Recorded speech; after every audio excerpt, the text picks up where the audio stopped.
Hello again, and welcome to the fourth and final part of my Great War series. I will start my presentation looking at a very complicated man, Kaiser Wilhelm, followed by the Ottoman Empire and Lawrence of Arabia, better known as Thomas Lawrence, and his commanding officer, Edmund Allenby, the signing of the Armistice, as well as the 1918 pandemic and the Treaty of Versailles and things that followed on from World War I. I hope you enjoy it. Greetings again, everybody. Hope that you're all well. Despite what the historians say, World War I was in fact Queen Victoria's fault. The English royal family is not English at all, they are in fact German, with Queen Victoria's husband, Prince Albert, unable to even speak English. The surname of the British royal family before it was Windsor was Saxe-Coburg-Gotha. However, in World War I things got a bit hot and German things were a bit out of fashion, as you can imagine. So King George V changed the name in 1917, naming the family after Windsor Castle, and that is what it's been ever since. Back to the reason as to why Queen Victoria was responsible for World War I. Well, the main protagonists were all of her grandchildren. Quite obviously, King George V was the King of England. Kaiser Wilhelm was the king of the Austro-Hungarian Empire, or better known as a Kaiser, and also the main protagonist in the war.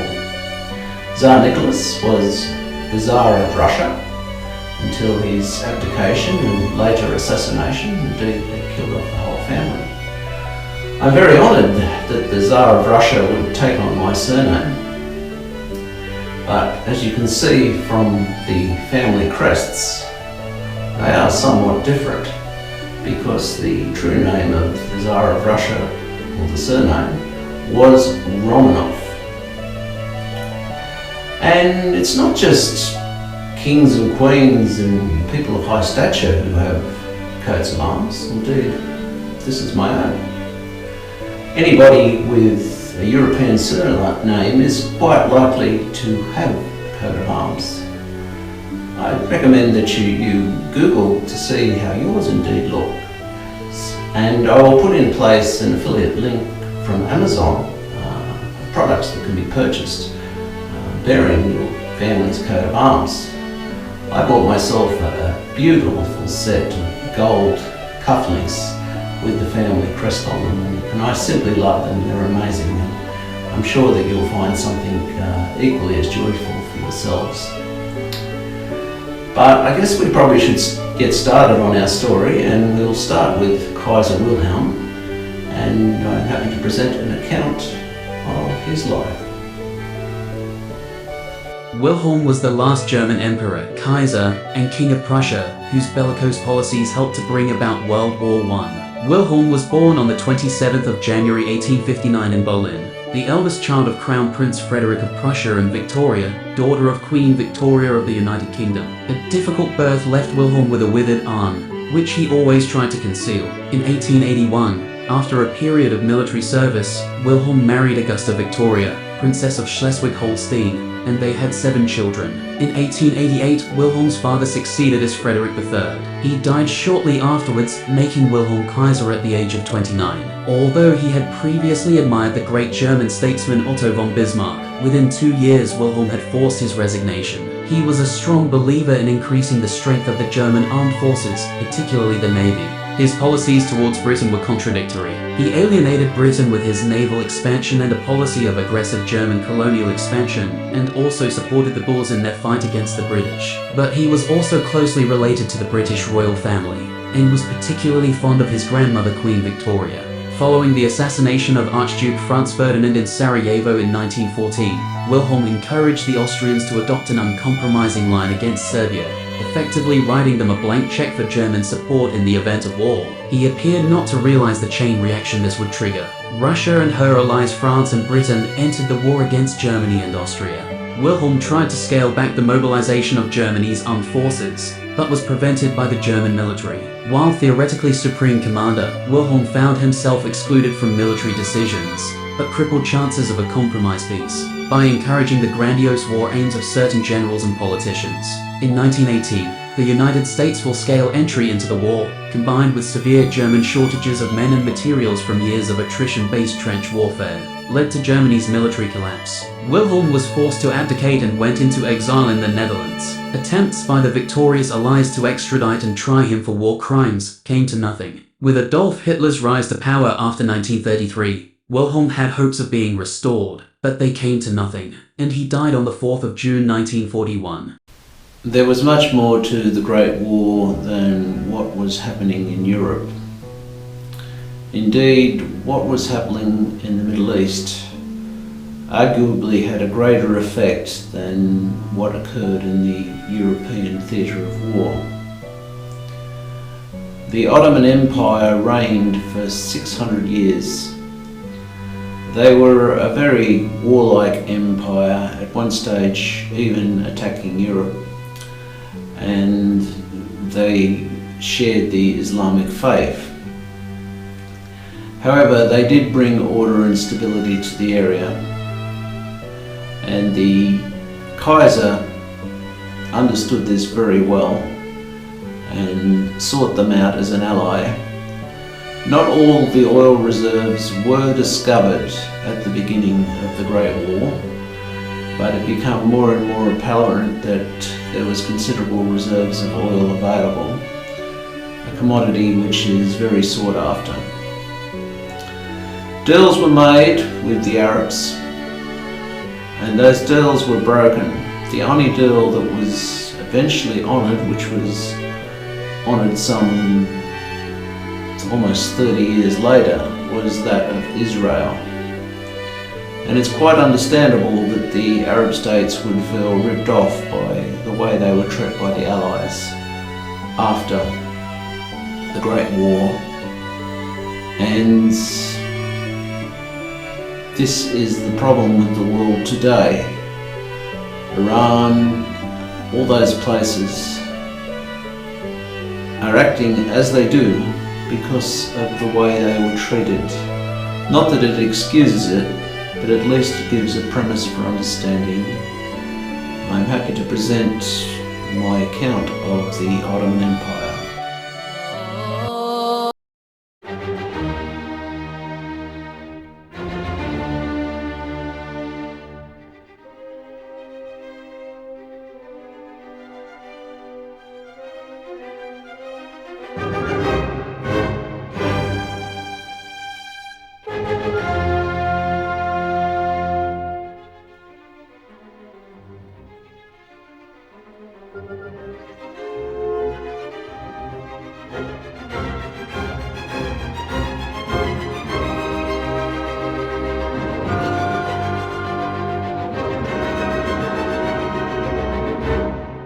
Empire. Outsiders often viewed it as a threat. For insiders, including for much of the time non-Muslims, it represented stability and security.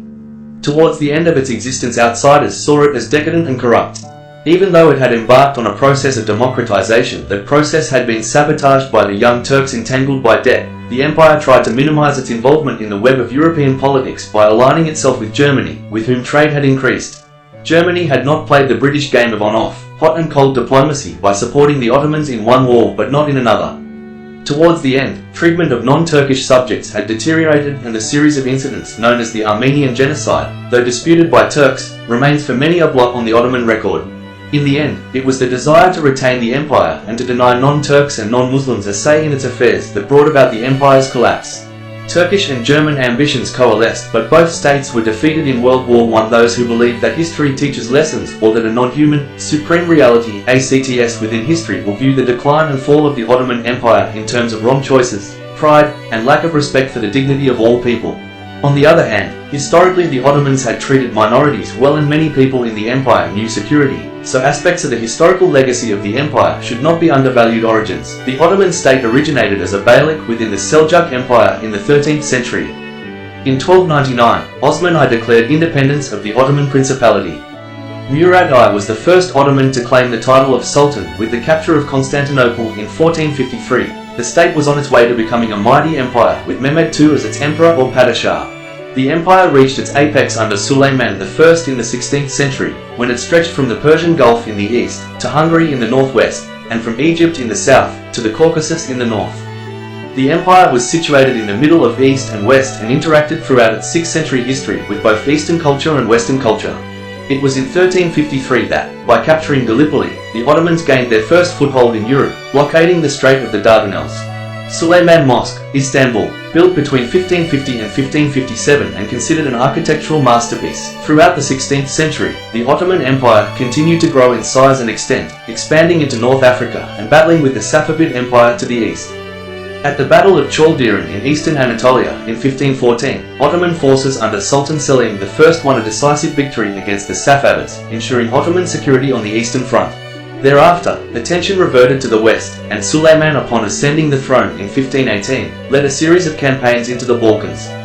Under Suleiman's often brilliant strategies, the Ottomans advanced steadily northward, taking Belgrade in 1521, defeating Hungary in 1526 at the Battle of Mohacs, and besieging Vienna in 1529. There is little doubt that rivalry with Europe was a dominant motive in Ottoman expansion, but a religious element was also present. That element was the desire to extend Islamic rule throughout the world. Indeed, it was not altogether inappropriate that the word Turk and Muslim then became synonymous in Europe. The Ottomans saw themselves first and foremost as Muslims, not as members of a particular ethnic group. The Sheikh al-Islam, chief jurist, was the third highest state official. The sultans believed that they had been raised to the caliphate by God, arguing that they were best qualified to lead the Muslim world. As the best of Ghazis, holy warriors, and of fighters in the holy war against UN belief and to extend Islamic rule, or Afdal al-Ghazat Wanul Mujahideen, they were the rightful successors to the Prophet and the patriarchal caliphs. The Ottomans believed that the Gaza, war against infidels, had to be fought against the infidels' dominions, Dar al-Harb, the abode of war, ceaselessly and relentlessly until they submitted. The Gaza had been described as the foundation stone of the Ottoman state. According to Anolchik, the Gaza dominated Ottoman history. It constituted the fundamental principle of Ottoman policies and administration. Ottoman expansion through the 1500s and later was aided by their considerable knowledge of firearms and tactics, and by an overall fairly advanced military and administrative system. Ottoman forces also had much expertise at laying sieges, which was used to great extent. An example of this was the siege of Constantinople in 1453, where a massive cannon had been used to breach the triple walls, firing shells exceeding 1 ton in weight.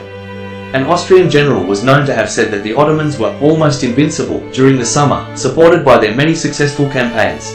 So saying the Great War was generally bad for both Muslim and Arab states, owing to devious and dishonest dealings of the Allies, particularly England and France. The story of Thomas Lawrence is best told in the movie Lawrence of Arabia. I'll put a Amazon affiliate link to the video in the description. He led an amazing life, and it's hard to get to the bottom of what's true and what's not. But it is my belief that he wanted there to be a reasonable deal for the Arabs at the end of the Great War, and his actions did cause some resentment amongst the aristocracy and members of the British and the French government. Although his cause of death was officially a motorcycle accident, there is a strong suggestion that he was in fact assassinated in the knowledge that another war was coming.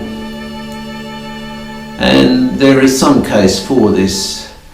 The inquiry into his death and his funeral were in fact on the same day. Similar stories regard a gentleman by the name of Alan Turing. He's not widely known, but his contribution was made by cracking the Enigma machine in World War II. And the official account of his death is that he felt bad about his homosexuality. He laced an apple with poison.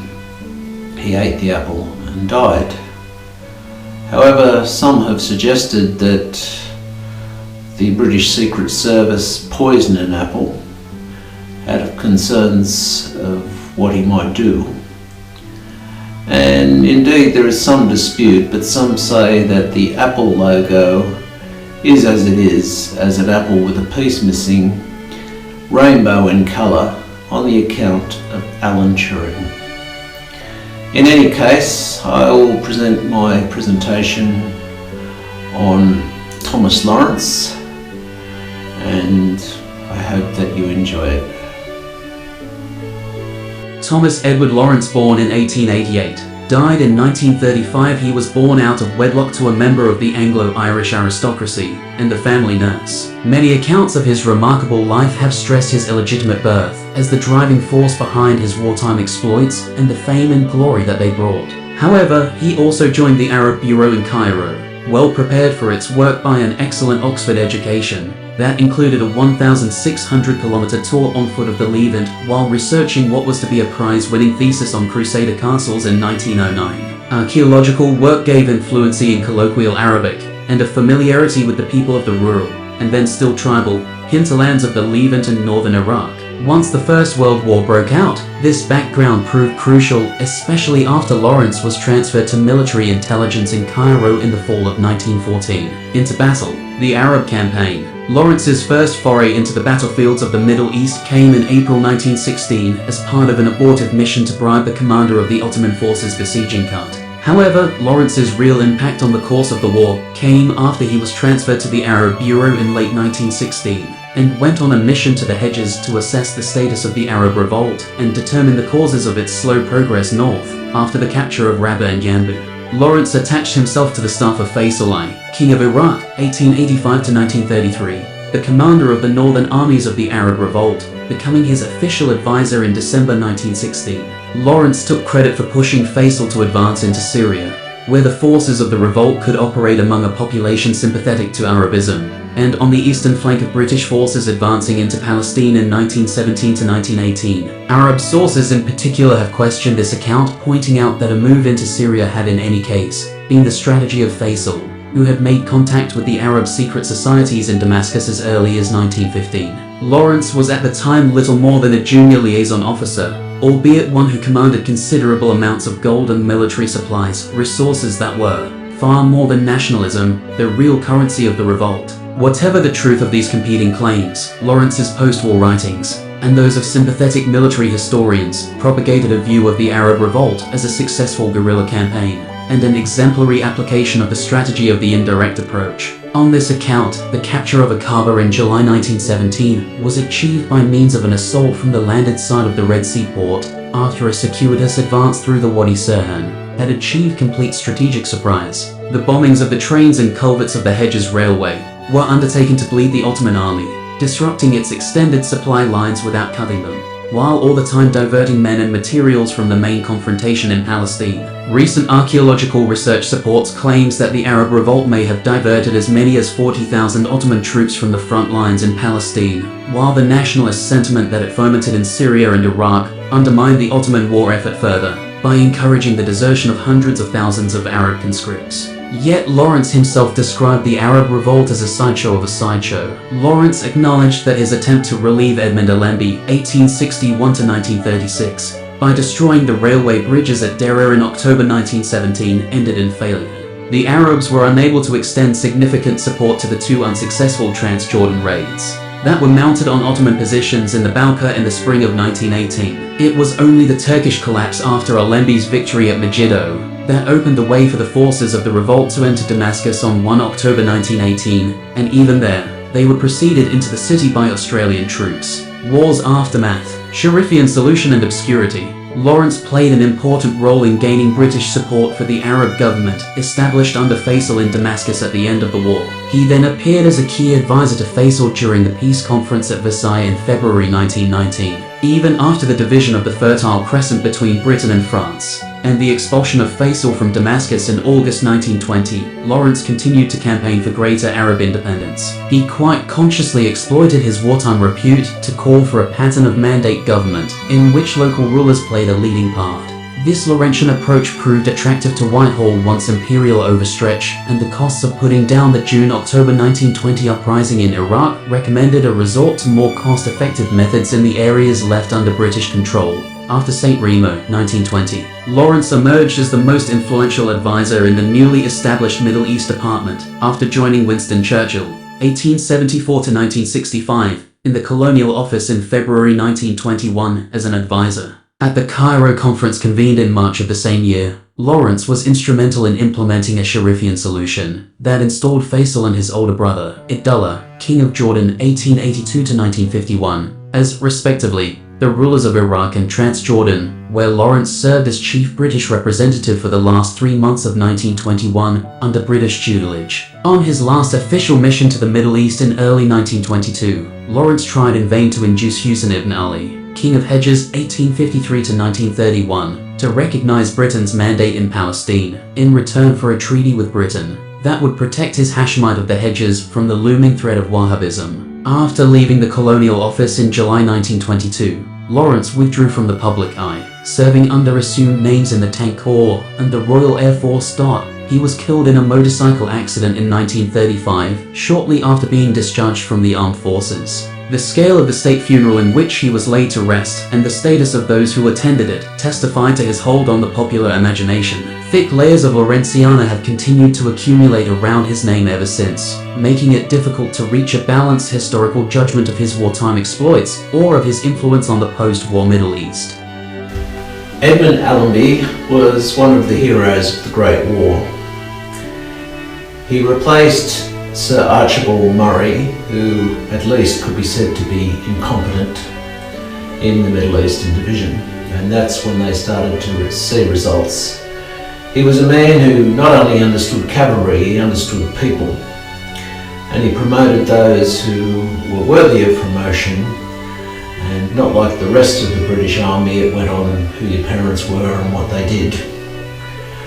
It's quite interesting that my grandmother's middle name, Allenby, come from his efforts in the Middle East. She was born in 1918. Her name was Maisie Allenby Brown after her marriage. I have quite a number of interests in Botswana, and it's interesting that Allenby fought in Bechuanaland, which was once Botswana, so there are some ties to that. And in my time in France, he was also in the same area, Arras, in France. So it's quite interesting how things sort of tie in. The Great War was pretty much the end of cavalry. Not much happened in cavalry after that amongst armies outside of Africa and places like that. So in sort of a way, the man represented the end of an era. But I shall present to you his account. Edmund Allenby, born to parents Hyman Allenby and Catherine Ann Allenby on April the 23rd, 1861 in Brackenhurst, near Southwell, Nottinghamshire, England. Died May the 14th, 1936 in London, being 75 years old. Field Marshal Allenby was the last great British leader of mounted cavalry who directed the Palestine campaign in World War I. Educated at the Royal Military Academy, Sandhurst, Allenby joined the Inniskilling Dragoons in 1882 and saw active service in the Bechuanaland Expedition 1884-85, in Zululand 1888, and in the South African War 1899-1902. He was Inspector General of Cavalry from 1910 to 1914, and upon the outbreak of World War I, he took a cavalry division to France. After periods in command of the British Cavalry in the 5th Corps, he became commander of the 3rd Army, October 1915, and was prominently engaged at the Battle of Arras, April 1917. Allenby's service in the Middle East proved more distinguished. In June 1917, he took command of the Egyptian Expeditionary Force. The strength of his personality created a new spirit in his army, and after careful preparation and reorganization, he won a decisive victory over the Turks at Gaza, November 1917, which led to the capture of Jerusalem, December the 9th, 1917. Further advances were checked by calls from France for his troops, but after receiving reinforcements, he won a decisive victory at Megiddo, September the 19th, 1918, which, followed by his capture of Damascus and Aleppo, ended Ottoman power in Syria. Allenby's success in these campaigns was attributable partly to his skillful and innovative use of cavalry and other mobile forces in positional warfare. As High Commissioner for Egypt, 1919-25, Allenby steered that country firmly but impartially through political disturbances, and saw it recognized as a sovereign state in 1922. He was created First Viscount Allenby of Megiddo and Felixstowe in October 1919. The Egyptian frontiers, 1915 July 1917. Even after the evacuation from Gallipoli, the British maintained 250,000 troops in Egypt. A major source of worry to the British was the danger of a Turkish threat from Palestine across the Sinai Desert to the Suez Canal. That danger waned, however, when the initially unpromising rebellion of the Hashemite Emir Hussein ibn Ali against the Turks in the Hedjes was developed by the personal enterprise of an unprofessional soldier of genius, Thomas Lawrence, better known as Lawrence of Arabia, into a revolt infecting the whole Arabian hinterland of Palestine and Syria, and threatening to sever the Turks' vital Hedjes railway, Damascus Amman Mount Medina. Sir Archibald Murray's British troops at last started a massive advance in December 1916, and captured some Turkish outposts on the northeastern edge of the Sinai Desert, but made a pusillanimous withdrawal from Gaza in March 1917, at the very moment when the Turks were about to surrender the place to them. The attempt the next month to retrieve the estate was repulsed with heavy losses. In June, the command was transferred from Murray to Sir Edmund Allenby. In striking contrast to Murray's performance was Lawrence's capture of Aqaba, Al-Aqaba, on July 6, 1917. His handful of Arabs got the better of 1,200 Turks there.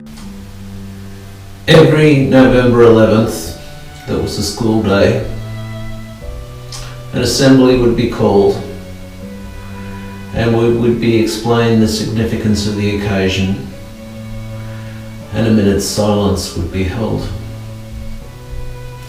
During that time, we were told to reflect upon the great losses in World War I. And as children, we didn't really understand what it meant. It's rarely that I reference a teacher, but one of my teachers got very emotional, particularly unemotional lady by the name of Mrs. Dong. And she described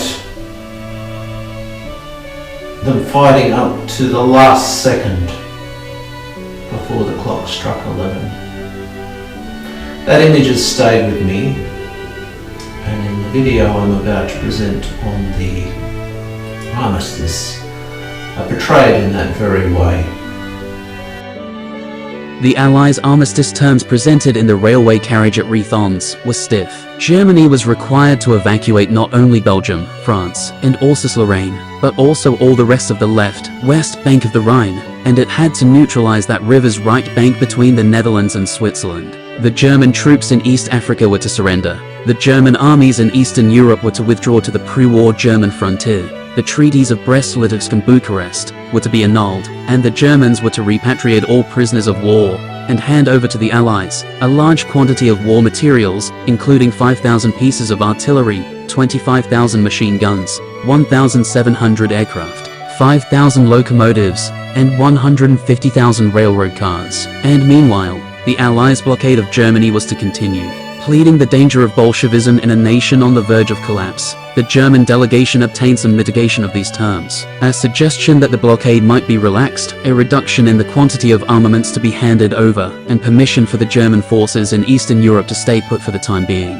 The Germans might have held out longer for further concessions, if the fact of revolution on their home front had not been coupled with the imminence of a new blow from the West. Though the Allied advance was continuing and seemed in some sectors even to be accelerating, the main German forces had managed to retreat ahead of it. The Germans' destruction of roads and railways along the routes of their evacuation made it impossible for supplies to keep pace with the advancing Allied troops. A pause in the advance would occur, while Allied communications were being repaired, and that would give the Germans a breathing space in which to rally their resistance. By November 11, the Allied advance on the northern sectors of the front had come more or less to a standstill on a line running from Pont-à-Grave-Mousson through Sedan, Mézières, and Montserrat. Foch, however, now had a Franco-US force of 28 divisions and 600 tanks in the south, ready to strike through Metz into northeastern Lorraine. Since Foch's general offensive had absorbed the Germans' reserves, this new offensive would fall on their bared left flank, and held the promise of outflanking their whole new line of defense from Antwerp to the line of the Meuse,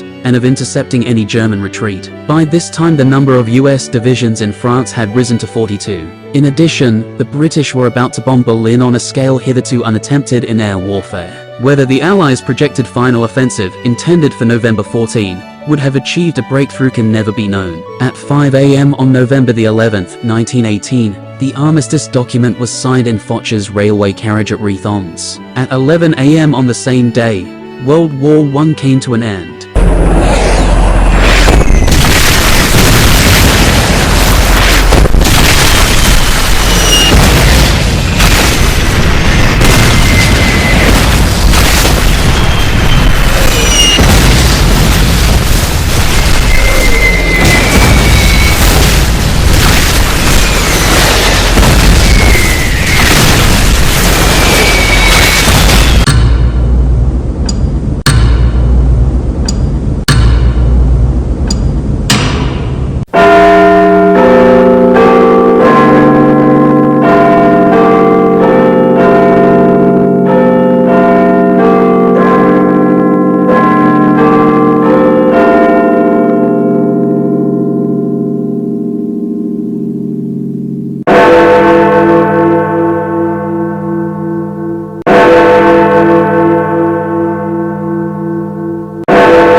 The fact that Matthias Erzberger, who was a civilian politician rather than a soldier, headed the German armistice delegation, became an integral part of the legend of the stab in the back, Dolchstoß im Rücken. This legend's theme was that the German army was undefeated in the field, unbesiegt im Feld, and had been stabbed in the back, had been denied support at the crucial moment by a weary and defeatist civilian population and their leaders. This theme was adopted soon after the war's end by Ludendorff himself, and by other German generals, who were unwilling to admit the hopelessness of Germany's military situation in November 1918, and who wanted to vindicate the honor of German arms. The stab in the back legend soon found its way into German historiography, and was picked up by German right-wing political agitators, who claimed that Allied propaganda in Germany in the last stages of the war had undermined civilian morale, and that traitors among the politicians had been at hand ready to do the Allies' bidding. By signing the armistice, Adolf Hitler eventually became the foremost of these political agitators, branding Erzberger and the leaders of the Social Democrats as the November criminals,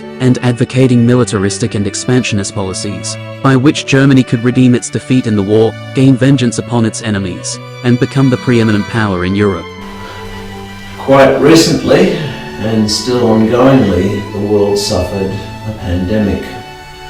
It is by no means the first or even the most deadliest pandemic that the world has ever suffered.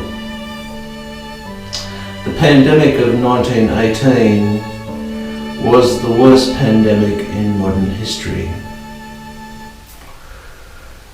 It in fact killed more people than the Great War did. It could be said that Erich Ludendorff was responsible as commander of the German forces for 20 million deaths. But the pandemic of 1918 killed 50 million people. There is some debate about this, but I'm going to give you my opinion on it. It is quite likely that the 1918 Spanish flu shortened World War I. People were suffering incredibly, they were not eating right, supply chains were cut, the trenches conditions were simply abhorrent. Now, one of the questions about the Spanish flu is, why was it so aggressive? And some people don't connect it to the war at all, but I do. American troops brought the pandemic to Europe. That is an established fact. The conditions in the trenches and the poor nutrition of the people would only serve to make a virus worse. Now, despite what the so-called experts say, that is the truth of the matter. Speaking of pandemics, we have forgotten about a pandemic we suffered just a short time ago, the SARS pandemic. It started in 2002 and finished in 2004, and it only killed 774 people. I don't know how one can use only and deaf as an adjective, but I guess that's a mistake that we all make. And there was a whole 8,096 people who suffered from the disease. The pandemic that we have suffered recently, the Corona-19 virus, so far the death toll is up to 7,010,000. Now, it's quite likely that the coronavirus could have been worse than the Spanish flu or equal to, but our facilities are much better now, and we managed to develop a vaccine in record time, and that saved a lot of lives. So I'll give you a short presentation on the Spanish flu.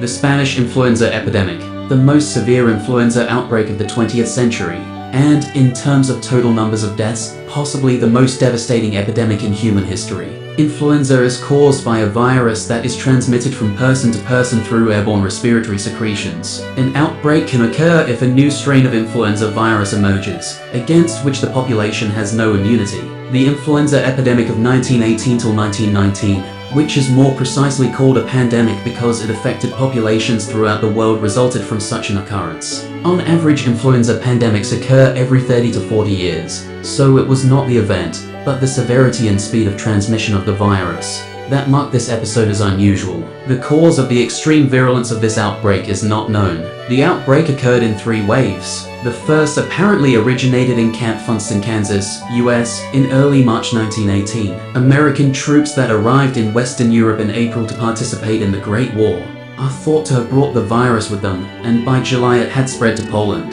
The first wave of influenza was comparatively mild. However, during the summer the virus mutated into a more lethal strain, and a second more severe form of the disease emerged in August 1918. Pneumonia often developed quickly, with death usually coming 2 days after the first indications of the flu.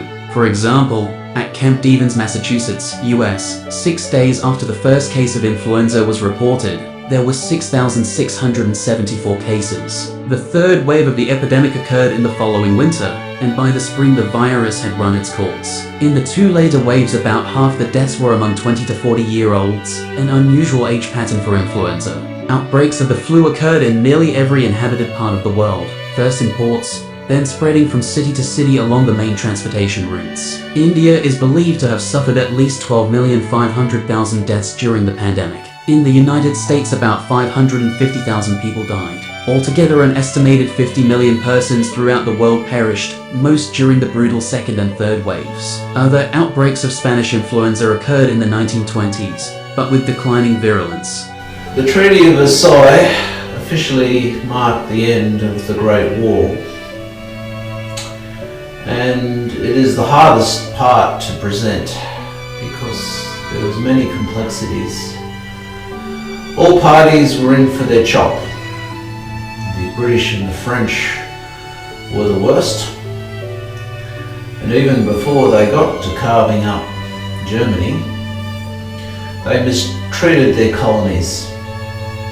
Australia is counted as a colony of England, and in some parts of the Great War we were used as cannon fodder.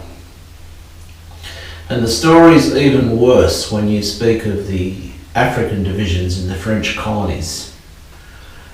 They were treated as if they had no value, and this poor treatment of human life is absolutely disgusting.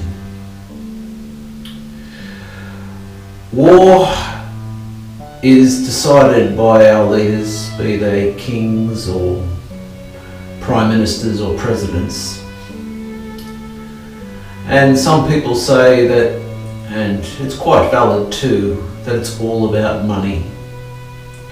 But the people who really pay are families, common everyday families. Whether they be Australian families, English families, French or German, and many more. I can't possibly mention the number of countries that were involved.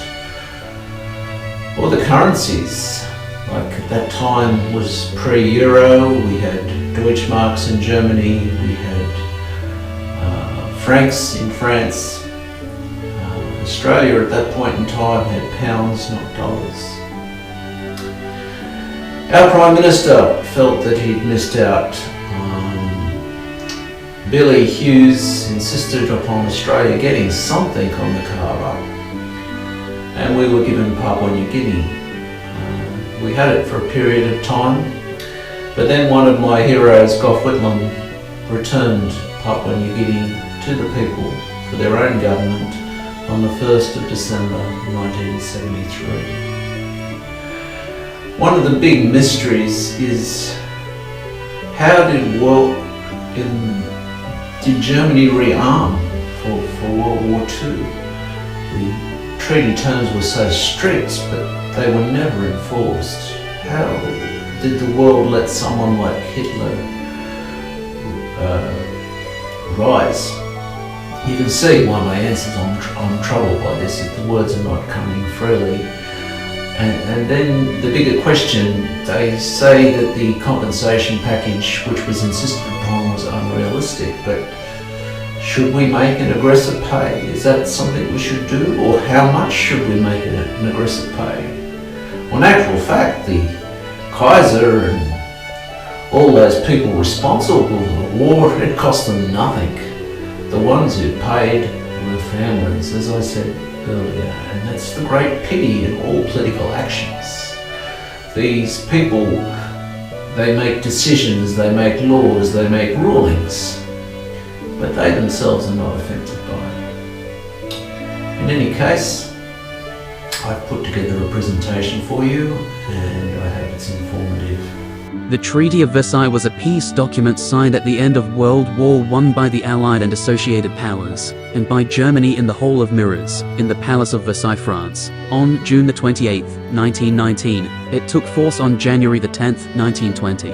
When the German government asked US President Woodrow Wilson to arrange a general armistice in October 1918, it declared that it accepted the 14 points he had formulated as the basis for a just peace. However, the Allies demanded compensation by Germany for all damage done to the civilian population of the Allies and their property by the aggression of Germany by land, by sea and from the air. Further, the 9 points covering new territorial consignments were complicated by the secret treaties that England, France, and Italy had made with Greece, Romania, and each other during the last years of the war. The treaty was drafted during the Paris Peace Conference in the spring of 1919, which was dominated by the national leaders known as the Big Four: David Lloyd George of Britain, Georges Clemenceau of France, Woodrow Wilson of the United States, and Vittorio Orlando of Italy. The first three in particular made the important decisions. None of the defeated nations had any say in shaping the treaty, and even the associated Allied powers played only a minor role.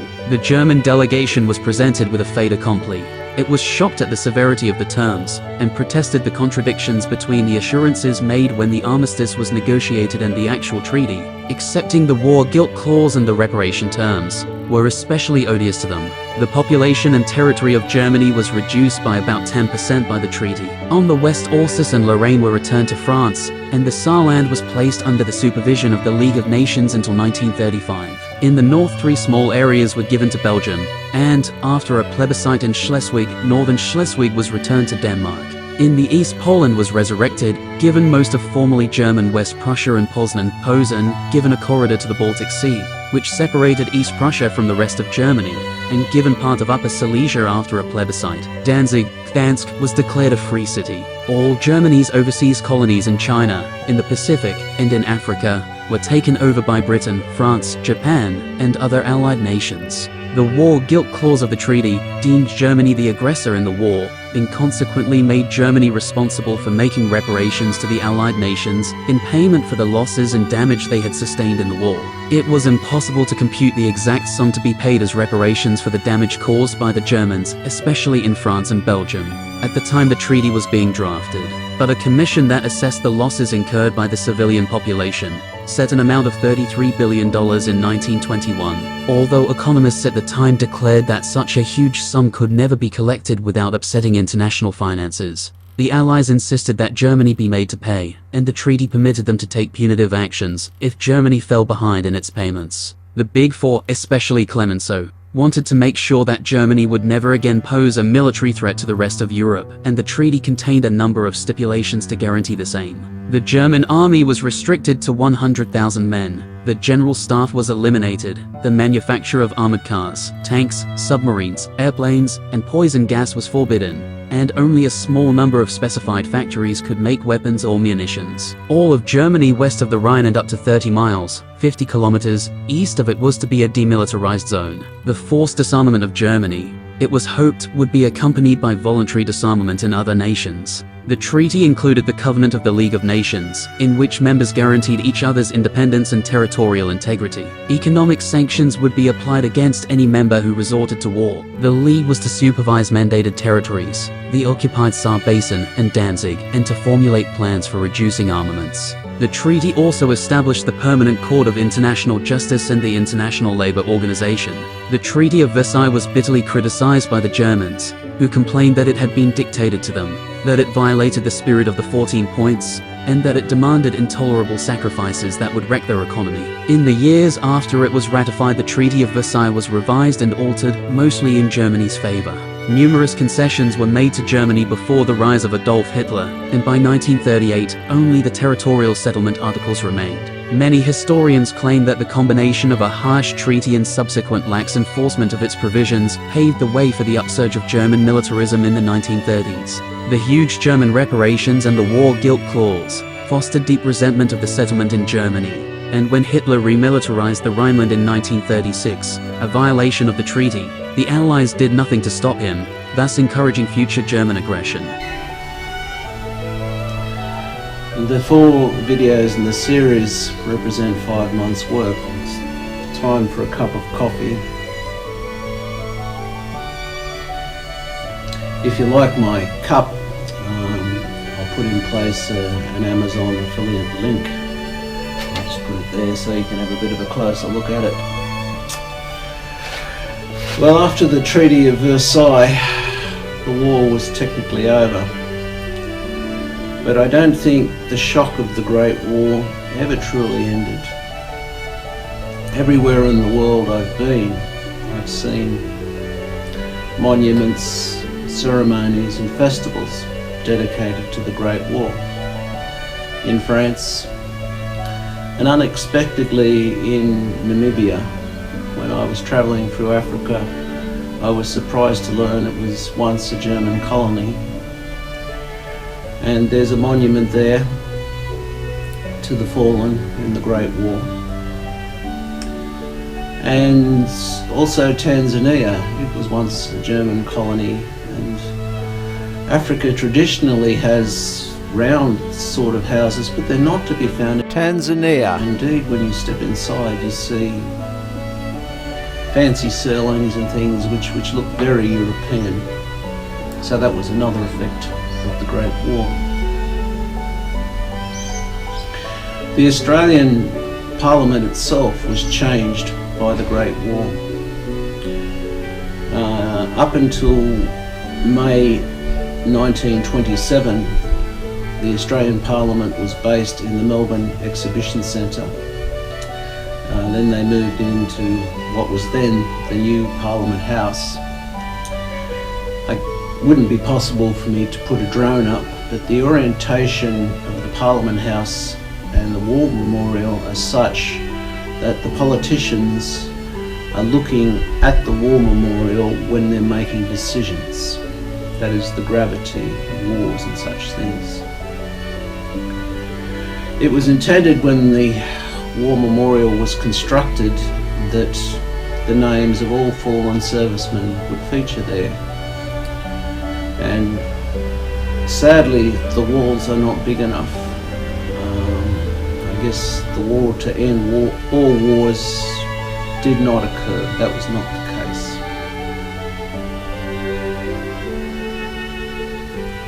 As you travel around Australia, every small town has some kind of a World War I monument. It's unbelievable. The duckiest of places will have a monument. Close to my house is a town called Catherine Hill Bay, whose population at the point of the Great War wouldn't have even been 100. And you should see the monument there. I will show you. Catherine Hill Bay is located about 150 kilometres north of Sydney on the old Pacific Highway and about 30 kilometres south of Newcastle. It has more to offer than a World War I monument. It has a beautiful beach and a famous jetty, as well as a pub with a lot of character.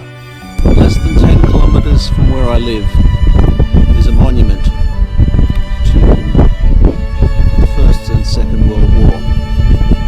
And this is a relatively small town. It's hard to believe that so many people could have been killed in 2 wars. And this is the big deal and the big losses that were suffered in the Great War.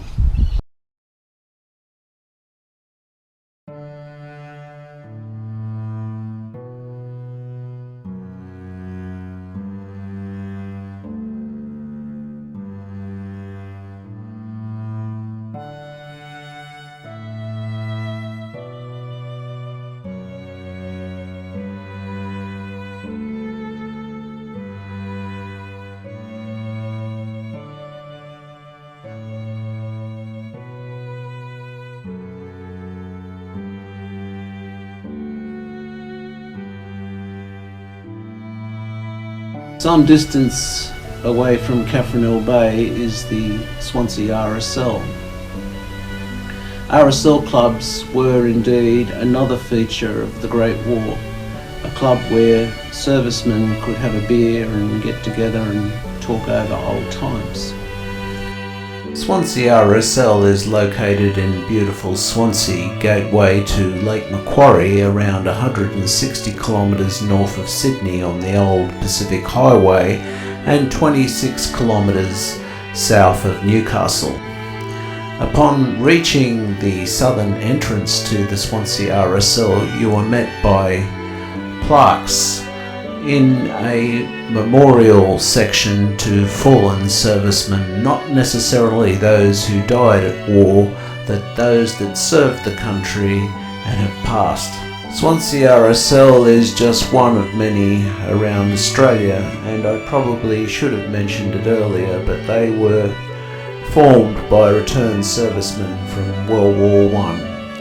And very sadly, I'm very familiar with a number of the people whose name now features on the memorial piers at the southern entrance to the club. If you find yourself in Swansea or wish to make a special trip to see the place, Swansea RSL offers wonderful views, beautiful meals at reasonable prices and beverages of your choice.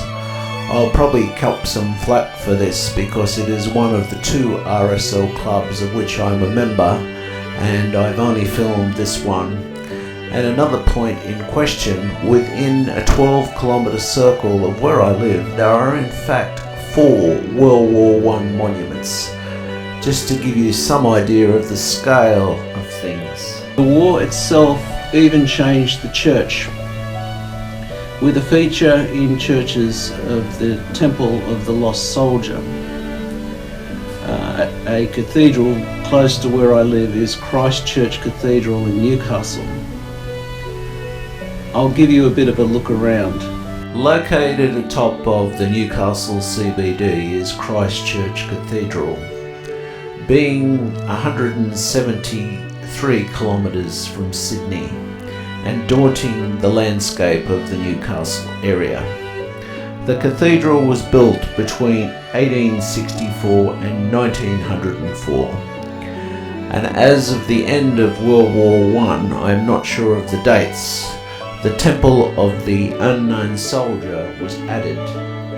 By no means as lavish as those cathedrals in Europe, but nonetheless very lavish by Australian standards, is the Newcastle Cathedral.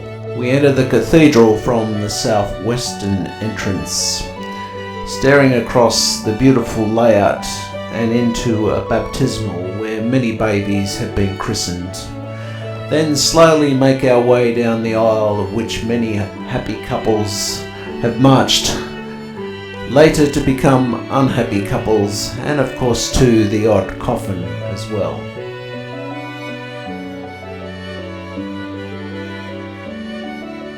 The church is filled with beautiful stained glass windows, but up above you'll notice that there's pure glass. That is a result of the Newcastle earthquake.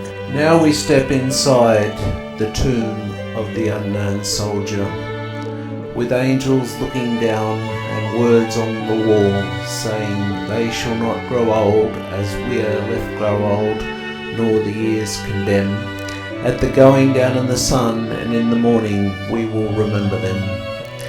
Then we stare across to an altar made of jasmine, a material straight from the Bible, and in the corner is the eternal flame.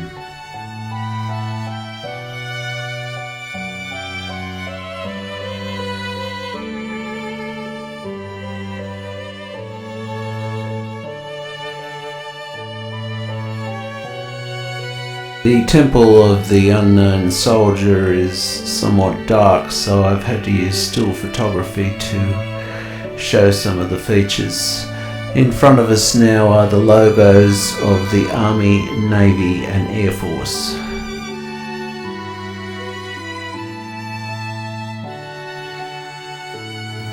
The Great War even changed the church. I was born an Anglican, and this is a room as a child used to freak the hell out of me. It's called the Tomb of the Unknown Soldier. This gentleman, we don't know his name, but he died somewhere in Europe in World War I. I suspect very strongly they do know his name. And he's in the grandest room in the cathedral as a commemoration of war. Overlooking the proceedings are former bishops, lit in lead-like glass and approaching the most holy place in the cathedral, where the priest or the bishop seeks guidance before giving a service. Directly opposed is the foundation stone, not visible because of moisture, but this was laid down when the church was first built. Behold the church staffs, with the shepherd's hook being wielded by the bishop, and nobles wielding the other four in the image of the apostles.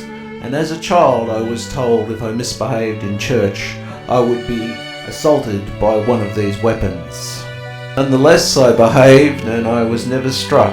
And just a short distance away is a glass cabinet containing treasures, featuring, as one would expect, a golden Bible and the church seals, as well as flasks for which people can take communion. However, surprisingly are polished up shells and medals from servicemen. It is surprising how militaristic the Anglican Church has become since the Great War. To be found on the walls is also a Union Jack that was carried around by the 13th Division. Back in November 1989, Newcastle was struck by an earthquake. The cathedral was very badly damaged, and the engineering solution were these concrete rods with steel insides to reinforce the cathedral from the present and future earthquakes.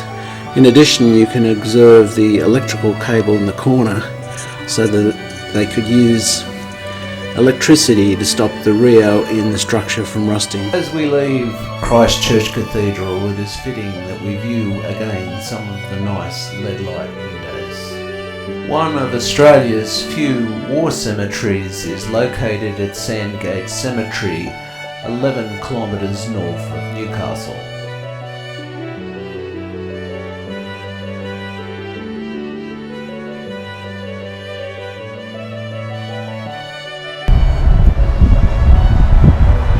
Despite the appearance of where I am, I'm actually not in Europe. This does closely resemble cemeteries in France, but this is actually one in Australia, Sandgate, Australia. There's no one buried here from World War I. One of the nasty things about the Australians and the British was they simply buried people where they dropped. They never bothered to bring them home. These gentlemen are in fact lucky. They were brought home by some means. They maybe even died on Australian soil, as some servicemen did during World War II. It is interesting to note, despite being my hero, Gough Whitlam wanted to charge the families of Vietnam veterans $500 each in the 70s to bring the bodies of their dead fallen comrades home. I think that is disgusting, and I think the American approach of bringing your men back is what we should do and should have done.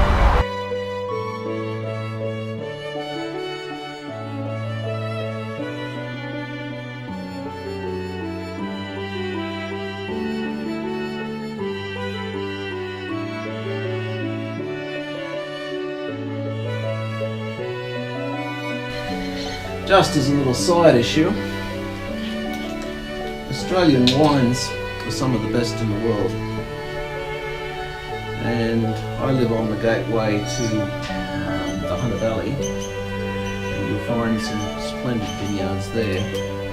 And I can say that with some authority, having spent some time in South Africa, in the vineyards there, and also been to Bordeaux. But moving on to the main topic, even though wine is probably somewhat more interesting. The troops returning from the Great War took, in some cases, more than a year to return. Additionally, they had to quarantine because of the pandemic. And one could just imagine the state that they were in. I've had some experience with Vietnam veterans, and that war, it was by no means as bad as the Great War in terms of trench warfare, gas, and many, many hideous things that they see, mangled horses, anything that you'd like. So they put the men to work, I guess to make them productive and to get their mind off things. And just outside of Melbourne, one of the premier drives in the world is the Great Ocean Road. In itself, it's only about 98 kilometres long, but that 98 kilometres is amazing, and I recommend if you do it, you follow it all the way through to Adelaide. Sadly, I only have still photos of the Great Ocean Road, even though I've done it 5 times, but maybe that's something for a future video. In any case, if you've come this far, please subscribe, and I welcome any criticism that you may wish to put in the comments, and indeed ideas for other videos. I'm new to this, and if it's within my means and there's a video that you'd like made, I'd be happy to make it. Anyway, cheers.